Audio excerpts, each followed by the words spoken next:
Pai Alberto, ¿qué es ser jesuita? Bueno, hay una No es definición. cualquier pregunta con la que empezamos. No, pero yo tengo mi copiatín. Hay una definición que dice que ser jesuita es ser un hombre que se reconoce pecador, o sea, una persona que que reconoce su limitación, su fragilidad, su insuficiencia, ¿verdad? Pero al mismo tiempo se siente perdonado, llamado, convocado por Dios para colaborar con Él en su proyecto. Entonces tenemos esas dos dimensiones, ¿verdad? Entonces de sentir tu límite, vos no sos la última, ¿verdad? Pero estás llamado, estás convocado para colaborar con toda tu energía, ¿verdad? Como que Dios, Jesús te llama y te dice, vení pues será, vamos a meternos en esta juntos, vamos a trabajar juntos para hacer que este proyecto se lleve adelante en este mundo.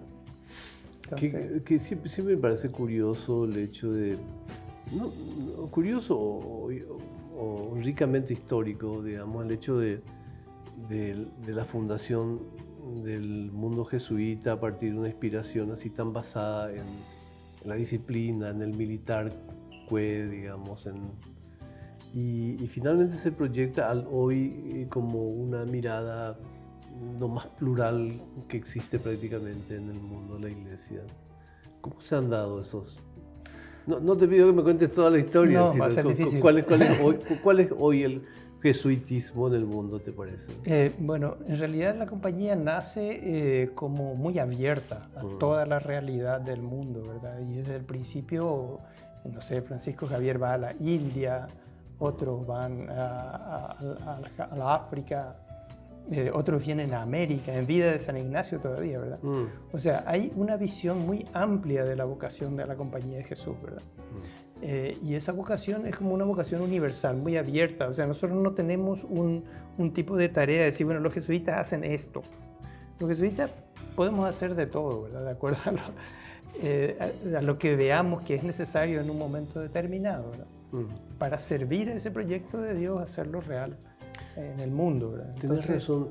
San Ignacio vivía aún cuando se instalan en este continente que tantos San Ignacios tendría después. O sea, en realidad Ignacio escribe una carta y nombra al Paraguay, porque ya había jesuitas en Brasil. Pero después de su muerte es que vienen aquí a Paraguay. Y vienen tres jesuitas, un italiano, ¿verdad? Cataldino de apellido, un español, ¿verdad? Simón Maceta, y un irlandés que se llama Thomas Fields. Y las congregaciones van ayornándose, una palabra muy comercial. Es que la iglesia se va como viendo de una manera nueva, como que los tiempos nos van, ¿verdad? En la historia de la iglesia hay concilios, ¿verdad? En los cuales la gente trata de interpretar qué es lo que está pasando, ¿verdad? Desde la teología, desde la propia fe, y cómo respondemos nosotros hoy desde nuestra fe con esa realidad, con lo que Dios nos invita digamos, a contribuir para que ese proyecto que Jesús anunció se haga, que toque la vida de la gente, ¿verdad? Que no sea una cosa abstracta, ¿verdad? Entonces el tiempo te va pidiendo nuevas maneras, lenguajes nuevos, respuestas nuevas, ¿verdad? Estaba esta mañana justamente recordando a propósito lo que decías de esa frase tan hecha que es el mundanal ruido, y nunca tan mundanal y ruido como hoy. Y en ese contexto me preguntaba, ¿se puede tener fe en medio de tanto alboroto? Mira, yo creo que la fe es una realidad muy humana, ¿verdad? Nosotros necesitamos fe. Yo necesito confiar en que esta agua que me puso esta buena señora, este buen señor aquí, no está envenenada. Okay. Yo necesito confiar que lo que me dijo mi mamá, que mi papá es mi papá, es verdad. No me voy a ir a hacerle ahora la prueba del ADN a mi papá, ¿verdad? Sería una ofensa. Entonces, y yo no lo necesito. Entonces, yo necesito confiar. La fe es parte de... Confiamos muchísimo en las cosas que compramos, muchísimo. No podemos vivir sin confiar, ¿verdad?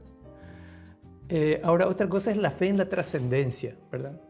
Y una relación posible con Dios, ¿verdad? O creer que Dios existe. Yo creo que esa fe como relación con la trascendencia también es parte constitutiva de la, digamos, de la vida de las personas. Eso se ve en la historia, ¿verdad?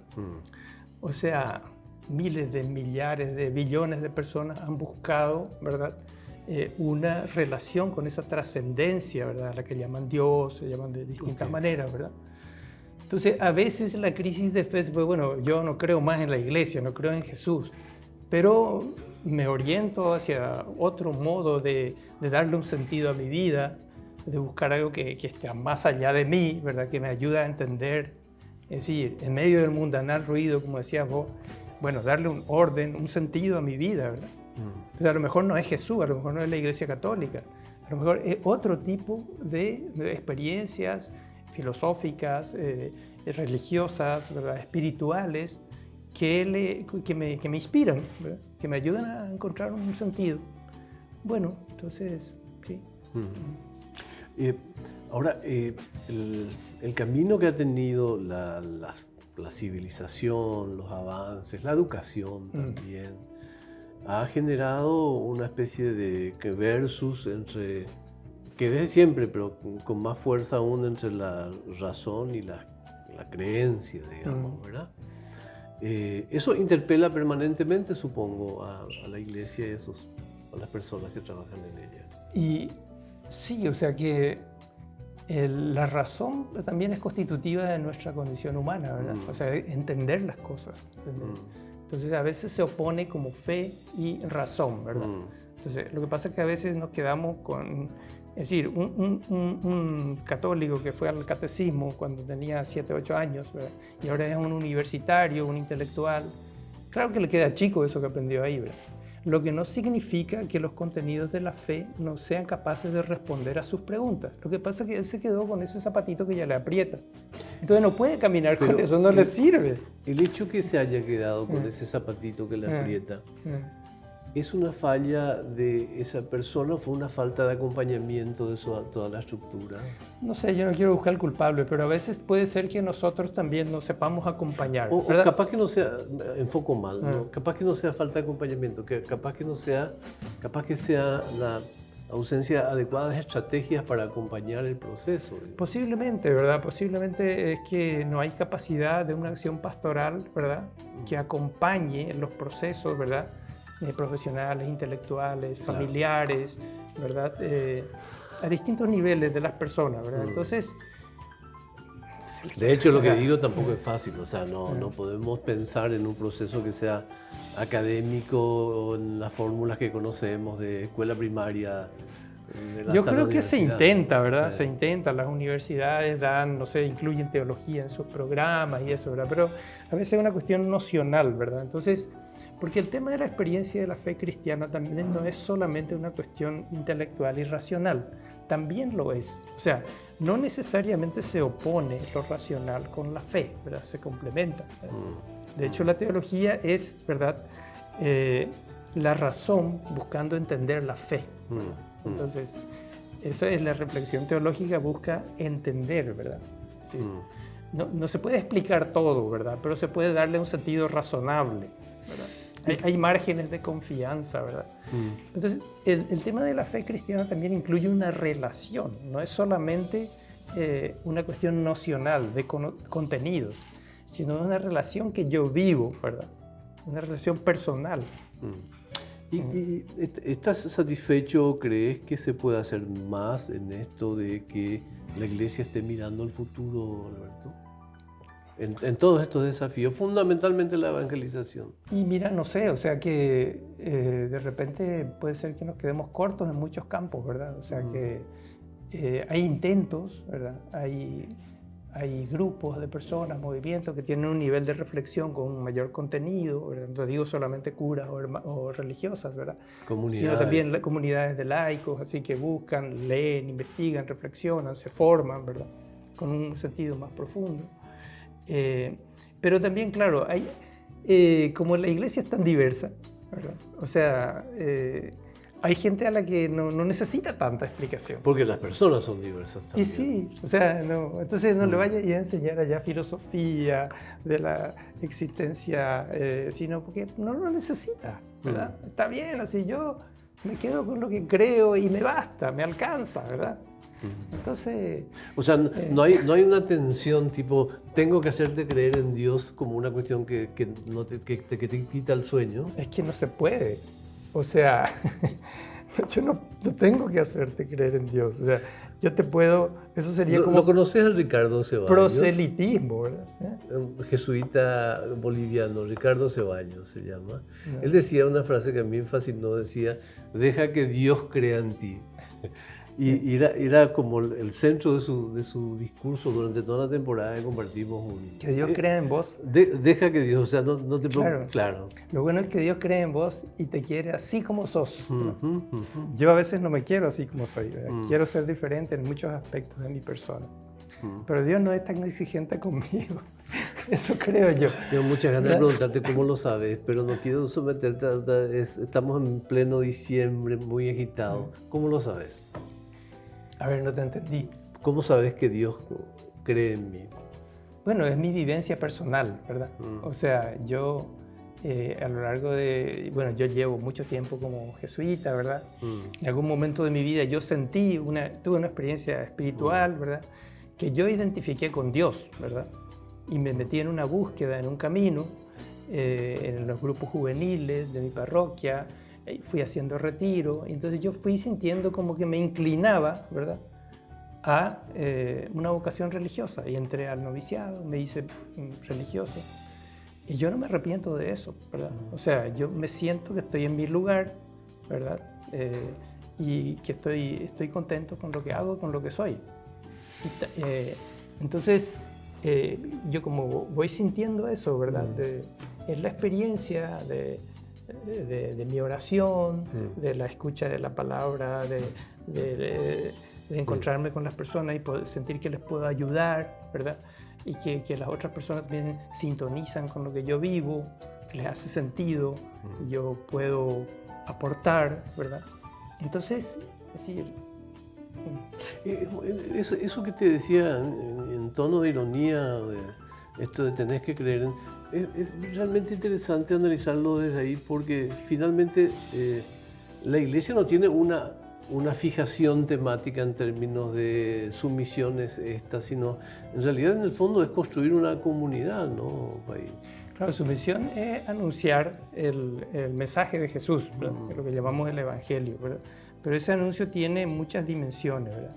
Sí, pero es como una propuesta, ¿verdad? O sea, no puede ser una propuesta que se impone, que ha sido en algunos tiempos, ¿verdad? La Iglesia entendió así, ¿verdad?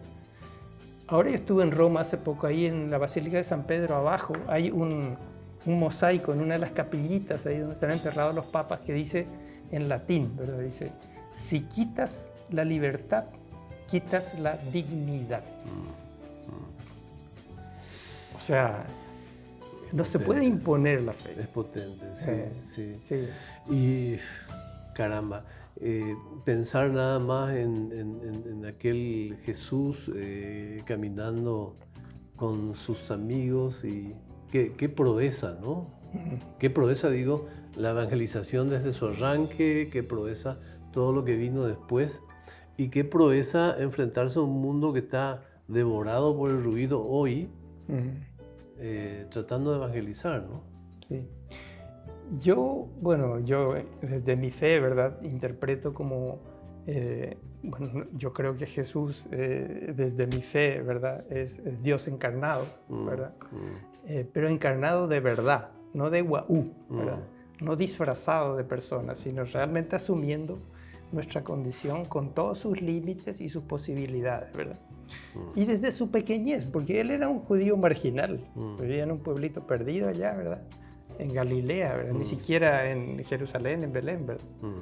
Entonces, la potencia que genera eso, ¿verdad? Y que se prolonga a lo largo de los siglos y que influye en tantas vidas de la gente, ¿verdad? Me incluyo, ¿verdad? Y le da sentido, le da como entusiasmo, fuerza, yo digo, para mí eso viene de Dios, ¿verdad? O sea, entonces, él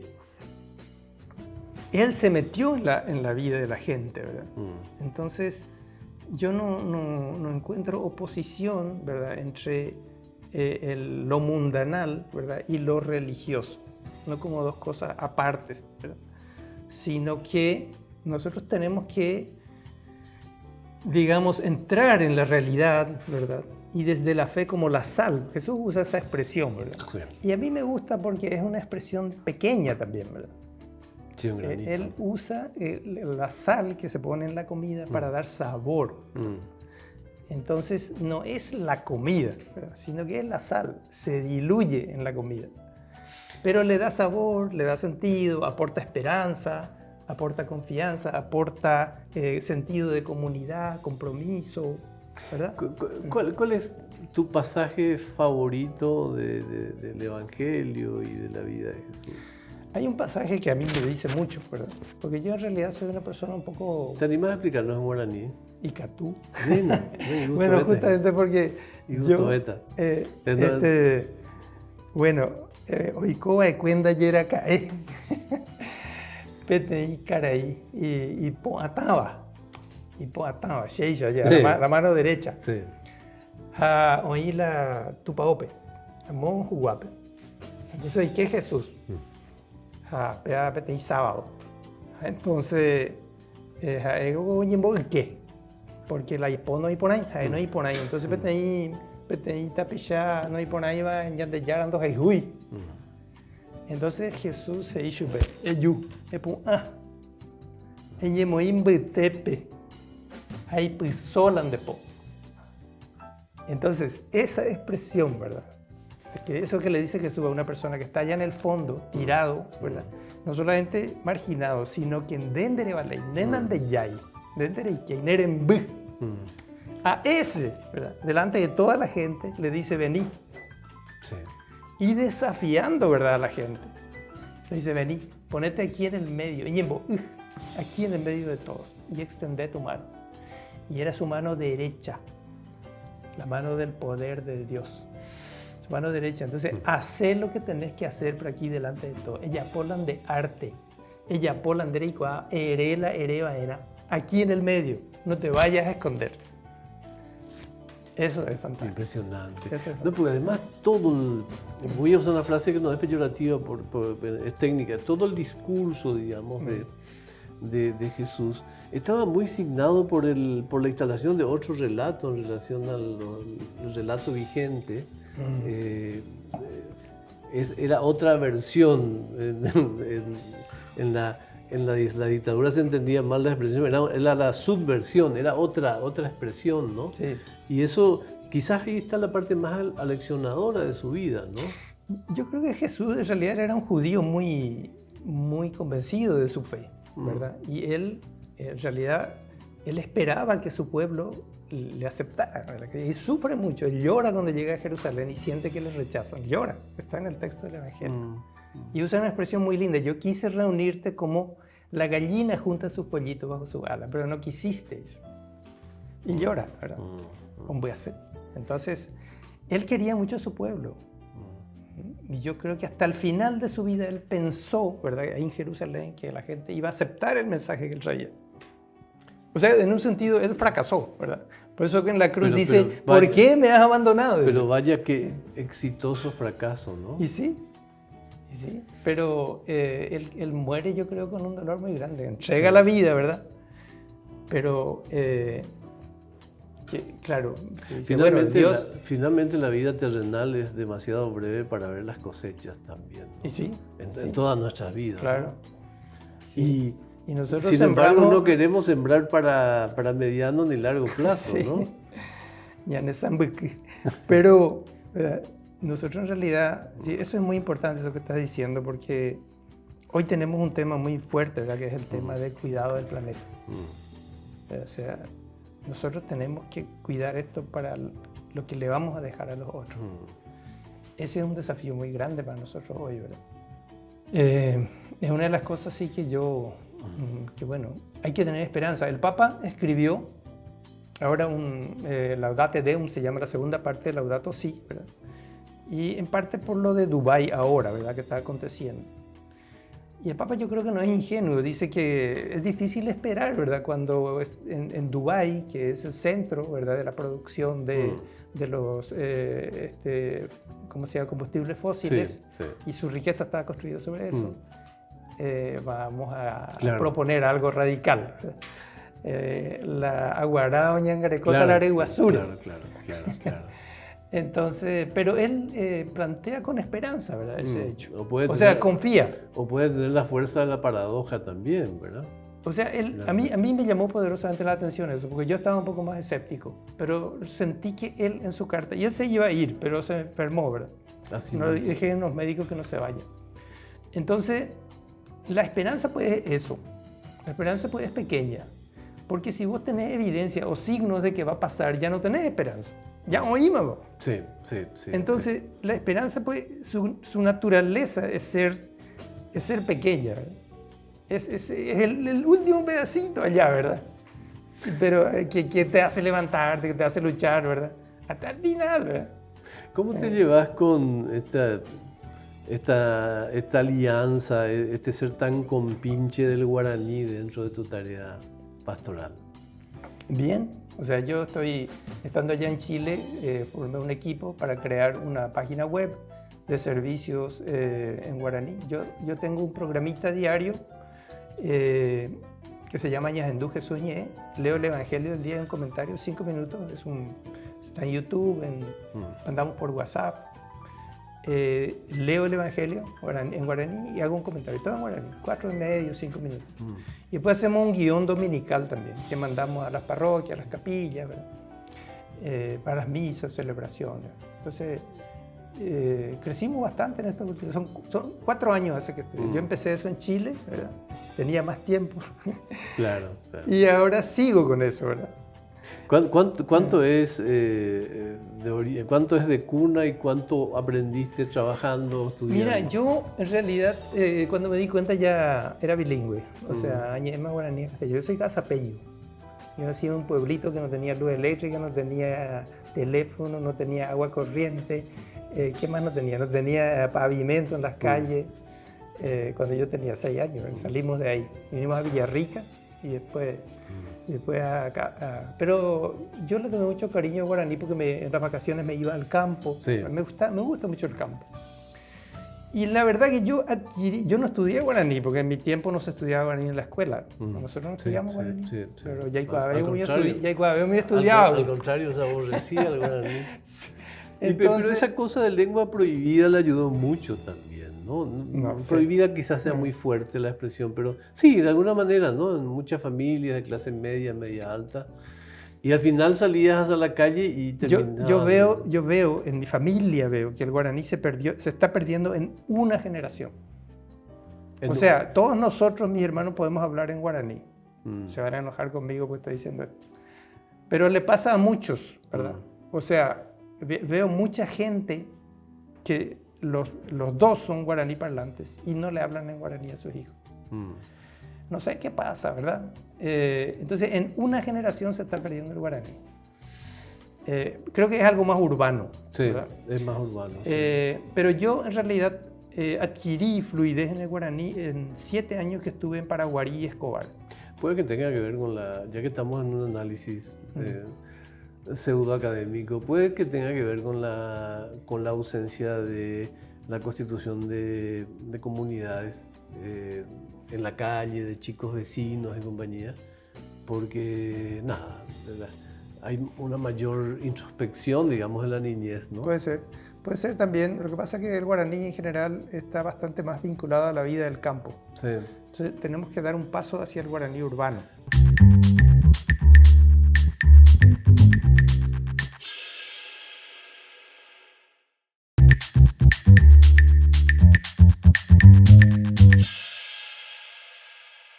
¿Te acerca a hablar en guaraní en tu tarea pastoral? Mucho. O sea, yo siento que cuando hablo en guaraní, lo que pasa es que en las capillas y eso, en muchos lugares, hay gente sencilla, ¿verdad? La mayoría, ¿no? Entonces vos hablas en guaraní y gente mayor también. Se enciende de otra manera, ¿verdad? Se abren las puertas. Sí, así como así, bueno, esto está tocando ahí un poco más a un nivel que dice otras cosas, ¿verdad? Entonces yo mezclo, no soy purista. Claro. Yo creo que tenemos que tener un guaraní para comunicarnos, no un guaraní académico, distante. Que es otra cosa que le golpeó mucho al guaraní, esta cosa muy académica. ¿Cómo ves? No sé cuál le golpeó más, si el guaraní académico o nuestras casas, que es donde se habla menos. Sí, sí. Porque si se habla en las casas, como hasta ahora, va a vivir. Pero si no habla en las casas, en la escuela no. Sí, no va a pegar.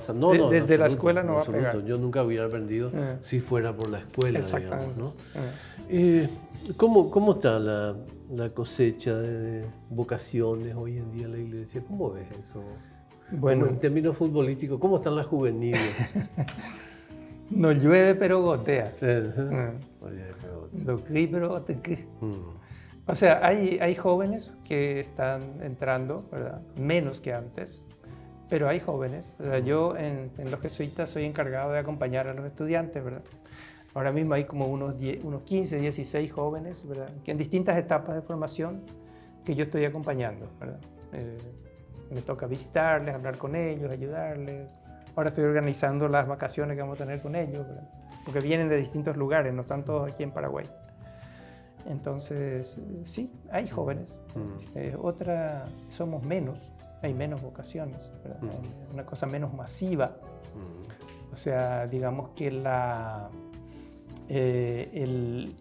valoración cultural, social del país, de la religiosa, ¿verdad?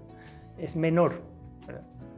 Hay más diversidad de ofertas también, la gente puede tiene más posibilidades de formarse académicamente. Antes, bueno, de repente el seminario era una opción para... Sí. Igual el ser misión, o sea, probablemente estos tiempos de mucha comunicación exime de la necesidad de una masividad en términos de misioneros y compañía como existía antes, ¿verdad? Bueno, sí, pero el contacto humano de cualquier manera es irreemplazable, ¿no? Claro. No podés misionar sin golpear la puerta, ¿no? O sí, a través de los medios, pero no es lo mismo, ¿no? Sí, siempre yo creo que no se puede prescindir, ¿verdad? De esta realidad virtual.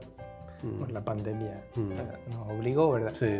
Yo celebraba misas en guaraní en Chile, en el Facebook. Sí, recuerdo. Entonces, por ejemplo, me conectaba con gente, le decía, cantame una tal canción, me mandaban un videíto, ¿verdad? Del canto de entrada. Hasta Ricardo Flecha me grabó el Ore por Yahoo Greco. Después otro me graba el tal parte. Entonces tenía un estudiante centroamericano que era tu editor. Un crack, el hacker le decían en la comunidad. Y él me ayudaba. Entonces yo celebraba la misa y él iba armando, ¿verdad? De manera que en el Facebook ya salía así todo. El producto terminado. Todo armado, ¿verdad? Qué bueno. Y la gente veía acá, ¿verdad? Así que veían miles de personas, pero había un grupo, ¿verdad? Que veía y después ayudaba, ¿verdad? A propósito de eso que estás contando, estaba recordando lo de Intermirifica, que era un documento del tiempo de Vaticano II. Un decreto de Vaticano II. Sí, era una cuestión todavía así medio cándida para los tiempos que vinieron después. Pero digo, y esto me lleva a lo siguiente, ¿cuánto tiene que mejorar la Iglesia en materia de comunicación? Comunicación como instrumento, como herramienta, como... Bueno, yo creo que hay experiencias a distintos niveles, ¿verdad? O sea, se está usando mucho las redes sociales. A lo mejor así hay mucho amateurismo, ¿verdad? Pero bueno, la gente ya por la dicotomía, las herramientas que tiene, ¿verdad? Sí. Entonces, yo creo que hay intentos. Hasta el Papa tiene un video mensual cortito, ¿verdad? Que tuvo bastante receptividad, ¿verdad? Nosotros tradujimos ese video al guaraní, todos los meses sale. Ah, sí. Subtitulado en guaraní. Ah, qué bueno. Sí, yo traduzco ese video. Qué es bueno. Cortito, de 1 minuto eso. Y sí, hay intentos, hay mucho aprendizaje que tenemos que hacer. Hubiera ¿verdad? sido una ofensa hace 30 años decirle a alguien, gusto. vas a hablar 1 minuto nomás, ¿verdad? Hace 30 años sería una ofensa decirle a alguien, tenés solamente 1 minuto, ¿verdad? Hoy en día ese es el formato. Claro. Y no es fácil adaptarse, ¿verdad? Sí. No es fácil adaptarse a los nuevos tiempos. Bueno, yo lo que estaba con miedo de que se me acabe el tiempo. Y yo traje estos 2 libros. Sí. Y quiero mostrar, porque te voy a dar, ¿verdad? Por supuesto. Este es Tu Paso en Guadalupe, se llama. Es el relato de las apariciones de la Virgen de Guadalupe, que fue originalmente escrito en náhuatl, el lenguaje de los aztecas. Fue traducido al castellano y yo traduje al guaraní. Salió ahora. Mira vos. Sí, yo leí algo sobre este lanzamiento. Yo puse en el Facebook. Sí, sí, Y sí. así que me seguí en el Facebook. Bueno. Claro que sí. Además me encantan tus videos de domingos. En serio me encantan tus videos de domingos. Sí. Padre, esta es una... Es una edición que salió ahora de Servilibro, una primicia. Pero Todavía no di- se lanzó. Pero digo, hablo de la advocación de la Virgen de Guadalupe, es muy potente, ¿no? México es... Guadalupiana se dice. Sí, hay algunas personas incluso que dicen, yo no soy católica, pero soy Guadalupina. guadalupana. Es muy potente, es muy lindo. O sea, es una tradición mexicana. Bueno, yo estuve en México ahora, antes de volver aquí, en abril, la Semana Santa. ¿Por dónde te vas? En cualquier esquina. Porque finalmente, eso, ¿qué es lo que es eso? Además, dice, Sí. dice que, por ejemplo, la gente tiene una esquina donde la gente tira basura todo el tiempo, ¿verdad? Entonces, ¿qué hacen? Ponen un cuadro de la Virgen de Guadalupe ahí. No te puedo Y la creer. gente no tira más basura.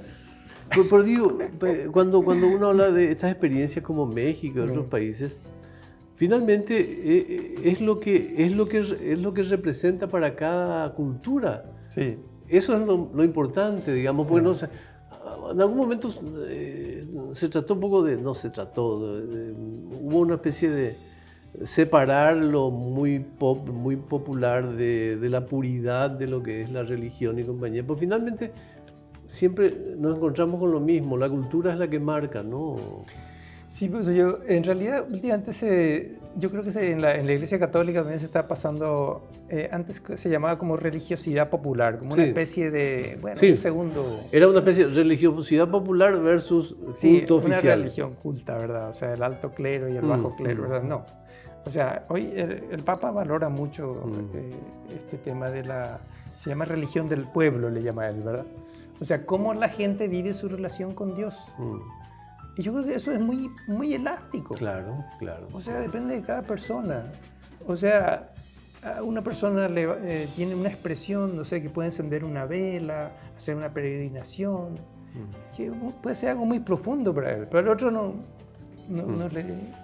Sí, sí, sí. No, sí. necesita otra cosa. No es que, no está mal que no le haga bien eso, pero necesita otro tipo de experiencia, ¿verdad? Además, Que le ayuden a entender su vida desde otra perspectiva, que le expliquen un poco las claves donde él está trancado. Además la historia está tan, ustedes los jesuitas conocen bien, están tan marcados por eso justamente, hasta ese otro costado que es el sincretismo, digamos, ¿verdad? De cómo se mezclaron las culturas religiosas para finalmente potenciar lo que existe. Hay una expresión de un padre antiguo de la iglesia que es Ireneo de Lyon, ¿verdad?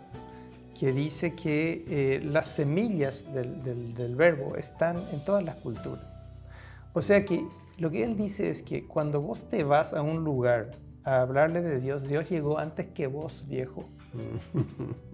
¿Entendés? Entonces vos tenés que respetar las semillas que ya hay ahí. O no solo el lugar Yara. Sí, no, vos no llevás ahí, ¿verdad? Podés hablar de Jesús, a lo mejor no escucharon eso, pero vos tenés que interpretar eso que llevas en la experiencia de la gente. Ya hay ahí algo que hay que respetar, valorar, ¿verdad? Eso metodológicamente es muy valioso. Sí, sí. Eso se parece mucho a algo que se discute permanentemente, pero en otro mundo, que es el versus que hay entre los proyectos de desarrollo local versus los proyectos locales de desarrollo, ¿verdad? Claro, o sea, claro. partiendo de lo local es otra la riqueza, ¿no? Claro, claro. O sea, respetar las redes que ya hay, ¿verdad? Por ejemplo, en la comunidad, vos a lo mejor llevas un esquema, ¿no? Esto, vea, ya por una pecha, pero ellos ya por la gente, ¿verdad? ¿Cómo se organizan ellos? Entonces, ¿cómo vos valorás eso? ¿Cómo vos valorás esas redes que ya existen, ¿verdad? De solidaridad, cómo ellos solucionan sus problemas, cómo vas a potenciar eso en vez de sustituir, ¿verdad? Entonces yo creo que pasa algo parecido. Tengo otro libro. Sí. Yo Esta sé es una nueva edición de Puiporé. Es un poemario bilingüe poesía, también, sí. ¿verdad? Poesía y algunos relatos, ¿verdad? Puiporé. Puiporé. Huella.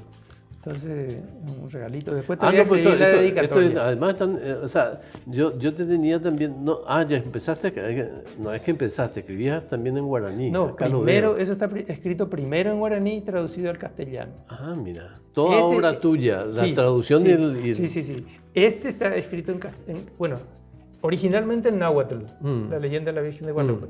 Traducido al castellano, y yo del castellano traduje al guaraní. El guaraní. Yenda igual en náhuatl. y hablamos mucho y que además, porque es tan rica esa cuestión en el mundo jesuita, de la comunidad, ¿verdad? Un mundo, como decía alguien, aparte de ser, ¿cómo se decía? Fabricantes de ruinas, se decía, ¿verdad? Fabricantes de ruinas. ¿Qué hicieron los jesuitas? Sí, hicieron ruinas. La construcción de comunidades. Pero en la otra punta de eso, también se me hace, y esto hablé hace algún tiempo en el monasterio benedictino Tupac María, de la importancia de la soledad como elemento de reflexión. Un pedo falta y ñandebe, me parece, dentro de esta intensidad de nuestros días, ¿verdad? Y yo creo que uno necesita tomar distancia de las cosas, ¿verdad? Porque si no, pues te llevan los acontecimientos. O sea, si vos no te haces un tiempo para organizar tu vida, ¿verdad? Otros te van a marcar la pauta. Otros van a decidir dónde te vas a ir, qué tenés que hacer, qué tenés que comprar. Porque así pues está organizada la cosa. O sea, de manera que cuando vos entras a un negocio, está pensado como para que vos enganches, ¿verdad? Entonces, si vos no pensaste que me voy a comprar tal cosa, vas a acabar comprando lo que no pensaste y al final lo que no querías, y no vas a comprar lo que querías. Porque te faltó ya la plata. Sí. Entonces, uno necesita parar, ¿verdad? Parar la pelota. Hemos ir la jugada, allá va. ¿Dónde están tus compañeros? Y ahí seguís. Entonces yo creo que esos momentos así de, ¿verdad?, complexión, ¿verdad?, y expansión, ¿verdad?, son muy necesarios para que vos seas coherente contigo mismo. Claro. O sea, para que vos vivas desde lo que vos realmente querés, te pares a pensar si realmente hice esto porque quería o porque querían otros. O fui arrastrado o era lo que yo quería, ¿verdad? Entonces, ¿pero qué es lo que vos querés? Entonces, eso se implica escucharte a vos mismo. Entonces, como reconocer, ¿verdad?, tus sueños, tus valores, tus convicciones, ¿verdad?, hacia dónde vos te querés ir. Y desde ahí articular, ¿verdad?, tus decisiones y asumir también los compromisos o las dificultades, porque a fin de cuentas hay problemas en la vida. ¿Y cómo ves esa otra formación, que no es la formación para los futuros soldados de la iglesia, sino la formación de las personas que toman parte de la iglesia? O sea, porque supongo que hay mucha gente que, bueno, vuelve al cursillo porque tiene un casamiento, tiene un bautismo, y de hecho que nos pasamos buscando cuál es el cura que pide menos días. Sí. Bueno, pero ¿cómo te parece que de futuro puede convertirse en un procedimiento más rico que empate con la naturaleza de nuestros días, el proceso de formación de las personas que quieran militar en una religión como la católica?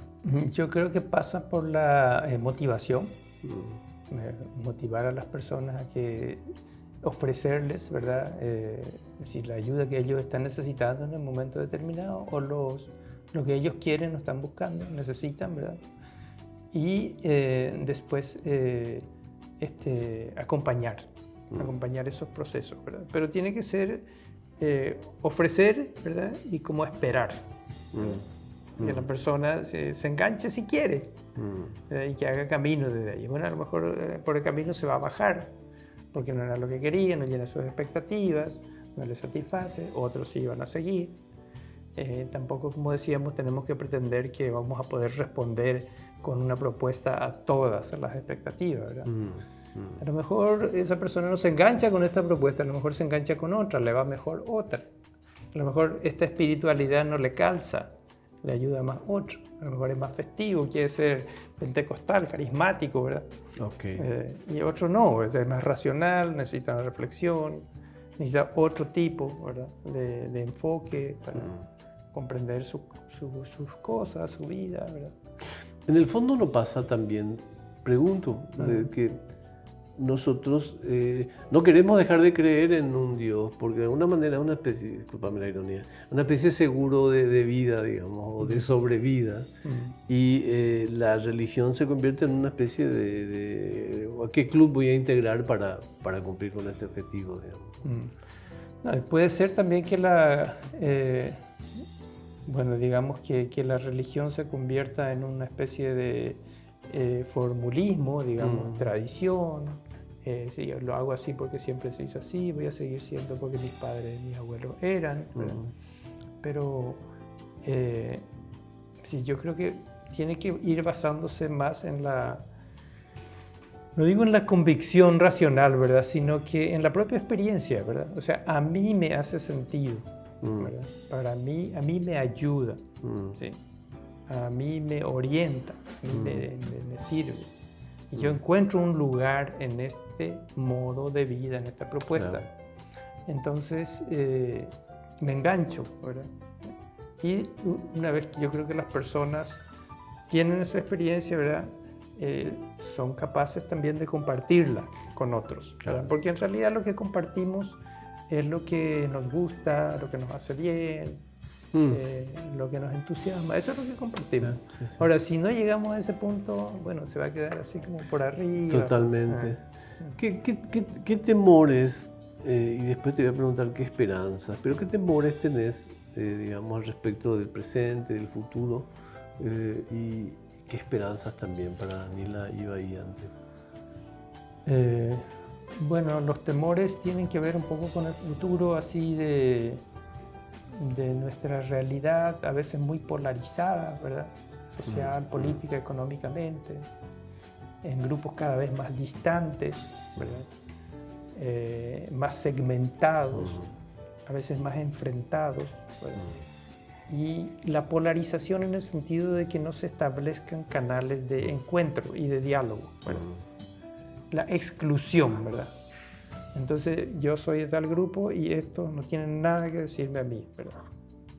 O sea, es decir, no, pero estamos en el mismo país, ¿verdad? O sea, vamos a seguir acá, ¿verdad? Estamos en el mismo planeta, ¿verdad? Y vamos a seguir acá. Entonces, ¿cómo es que establecemos niveles de encuentro, de diálogo? O sea, no entender que la diversidad es una amenaza, sino que es una riqueza. Y tenemos que acostumbrarnos a eso, ¿verdad? A convivir en diversidad. Diversidad ideológica, política, social, cultural. Y no marcar terreno y decir, claro, aquí solo nosotros. Ahora competente, y los otros. Y hay dos sectores que son claves. Los pobres y el mundo indígena. ¿Los estamos viendo o están invisibles o cosméticamente visibles nada más? Y bueno, el Papa Francisco habla de los que sobran, ¿verdad? ¿Cómo se dice? Es una expresión de los que sobran, los excluidos. Hay otra expresión, no me acuerdo ahora mismo. ¿Excedente? No. Algo así, que son como sobrantes. Sobrantes, sí. Sobrantes, ¿verdad? Entonces, en el excluidos, marco... Excluidos genéricamente. Sí, ¿verdad? Entonces, a mí me da pena, ¿verdad?, ver ciertas realidades, ¿verdad? Y yo creo que no hay una atención suficiente.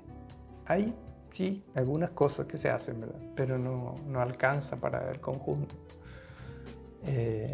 Y hay un problema de inequidad, ¿verdad?, en nuestro país, ¿verdad? Hay sectores que están muy bien, demasiado, ¿verdad? Y otros que están pasando muy mal. Entonces el tema de las políticas sociales, el tema también del medio ambiente, ¿verdad? Se habla, por ejemplo, a mí no me gusta tanto la expresión cambio climático, porque es ambigua con la expresión cambio climático. Porque vos decís, bueno, el clima siempre cambió y siempre cambia, es cierto. Lo que pasa es que ahora los cambios son más acelerados y más intensos, ¿verdad? Se están volviendo imprevisibles, ¿verdad? Eso es evidente, creo, por lo que nos está pasando, ¿verdad? Pero a mí me gusta más usar la expresión alteración climática. O sea, nosotros estamos en la actividad humana, en esta era de la evolución, del antropoceno, ¿verdad? Que es el llamado, ¿verdad? Así. Nosotros estamos alterando el sistema de vida, y parece, no hay signos así contundentes de que vayamos a tomar medidas. Y conste que el orgullo de nuestra civilización tuvo una fuerte lección recientemente en la pandemia de que no tenemos todo resuelto, aún civilizados al máximo. Mucho menos. Ahí finalmente alguien llega al portón de la casa de los jesuitas o de cualquier otra comunidad y golpea la mano y dice o de tu casa. O mi casa, pero en tu casa, en vuestra casa va a ser más propio esto. Y dice, quiero ser país. ¿Qué es lo que le dirías? ¿Qué le responderías en ese momento? Bueno, si vos conoces a alguien, o sea, alguien que nos ve, conoce a alguien que quiere ser país, yo quiero hablar con él. Aunque después al final no sea, ¿verdad? Sí. Pero sí me interesa, ¿verdad? Primero yo creo que es a escucharle. Así, ¿qué onda? ¿De dónde, o sea, qué es lo que realmente deseas? Es decir, ¿de dónde viene? ¿Qué está haciendo? Un poco para calibrar, ¿verdad? Su deseo, su motivación, ¿verdad? Y primero, si alguien viene a hablar así conmigo, yo lo escucho, voy a tener algunas entrevistas. Y después si se ve que esa persona realmente tiene un deseo que puede ser auténtico, ¿verdad? Acompañarle. Nosotros tenemos un programa de acompañamiento, unos encuentros mensuales, tenemos unos retiros, ¿verdad? Al menos en el mundo jesuita es bastante largo el camino, ¿no? Sí, o sea, sí. O sea, que yo entré con 18 años, terminé el colegio, o sea, tuve una vocación. Hoy en día la gente entra más tarde. Yo acompañé a jóvenes que entran universitarios, gente después de terminar la carrera, o sea, es otro momento. Menos son los que entran como entré yo, ¿verdad? Con 18 años, colegio terminado. Entonces, ¿y en cuánto tiempo terminaste, recordás? Y yo me ordené a los 30 años, Por o sea, eso. 12 años de formación, ¿verdad? No, es Universidad de Garages. O sea, bastante tiempito, ¿verdad? Sí. O sea, sí, tiene distintas etapas, ¿verdad? Sí. Entonces hay que ver un poco también, calibrar un poco la madera, ¿verdad? Por eso. Para ver si San Ignacio usa una expresión, dice, hay que ver si el espíritu que le mueve le promete tanta fuerza como para terminar la construcción de esta torre que pretende, ¿verdad? Iniciar, ¿verdad? Entonces, si está el empuje... Claro. Bueno, muchísimas gracias, Padre Alberto. Gracias por los libros. Un gusto. Tu pasé Guadalupe y Puiporé. Sí. Y qué lindo, esta es una vía de tren, ¿no? Sí, es una foto mía. Allá salí a caminar por la vía del tren allá en Trinidad. Yo vivo en Trinidad. Ah, mira. Ahí en Trinidad y Lombardo. Empecé ahí y me fui hasta arriba. Había algunos bloqueos. Pero hay paisajes muy lindos ahí. Está la parte del almacén Cañizá. Ahí Claro. Eso es ahí. Esa foto es ahí. Ah, mira. Así un poquito después del almacén Cañizá. Padre Alberto Luna, pastor y sacerdote jesuita. Muchísimas gracias, Alberto. Un gusto. Muchas Un gusto gracias. Compartir este espacio y reencontrarte. Igualmente, Pai. Y muchas gracias a Villamorra Residence, este hotel donde siempre compartimos nuestras entrevistas en Expreso. Muchas gracias.